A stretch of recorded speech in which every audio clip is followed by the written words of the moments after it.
algum alimento que deve ser evitado nessa época do ano?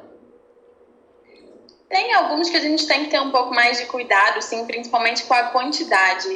Frituras, é sempre importante a gente ter um controle maior realmente, justamente pelo impacto no organismo, o impacto negativo que o excesso de frituras gera no organismo, mas principalmente o álcool. Álcool é um nutriente muito calórico, então até para quem precisa ter controle de caloria, está procurando perder peso, ele realmente tem que ser controlado. E também o efeito dele no organismo é muito outro, né? Ele tem muitos malefícios para o organismo. Então, ele tem que ter um equilíbrio entre o consumo de álcool e de água. E como que a gente pode reduzir os efeitos do pé na jaca dessa época do ano? Primeira coisa é se manter hidratado. Então, por mais que a gente coma ali uma coisinha ou outra que passa um pouco do ponto, né? É um nutriente, um alimento que não está no nosso contexto alimentar saudável, a gente tem que se manter hidratado, porque todas as reações metabólicas dependem de água.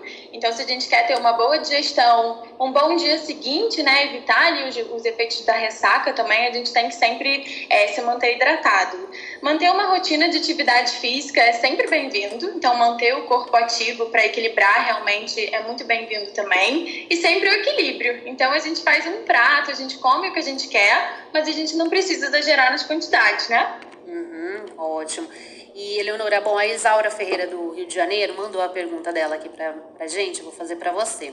É recomendável manter um equilíbrio nas guloseimas doces e salgadas durante a ceia, ou devemos priorizar algum tipo de alimento?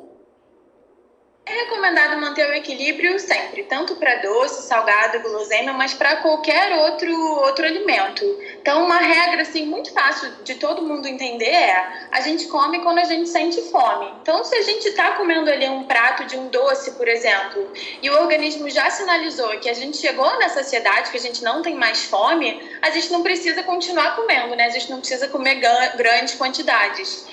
Então, sim, é importante manter o equilíbrio, mas um nutriente essencial, a parte de uma alimentação que nunca deve sair do nosso prato, são os vegetais, são as fibras. Então, por mais que na ceia de Réveillon, na ceia do Natal, no ceia do Natal a gente coma ali um alimento que é muito fora, né, um extra, assim, a gente nunca deve pular uma salada, por exemplo. Isso ajuda muito a nossa digestão e a se manter nesse equilíbrio que a gente precisa ter.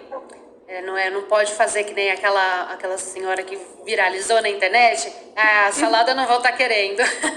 Tem que pelo menos colocar um pouquinho de alface, um pouquinho ali, para fazer o equilíbrio do prato, né? Exatamente. As fibras, né, os vegetais, a salada, a alface, eles são importantíssimos para a digestão. Então, eles ajudam na sensação de saciedade, eles digerem melhor esse alimento que é mais pesado para o organismo. Então, além de ser uma delícia, uma salada, acho que todo mundo gosta, né? Um molhinho diferente ajuda também, é super saudável. Então, sim, a gente não pode pular a salada do prato.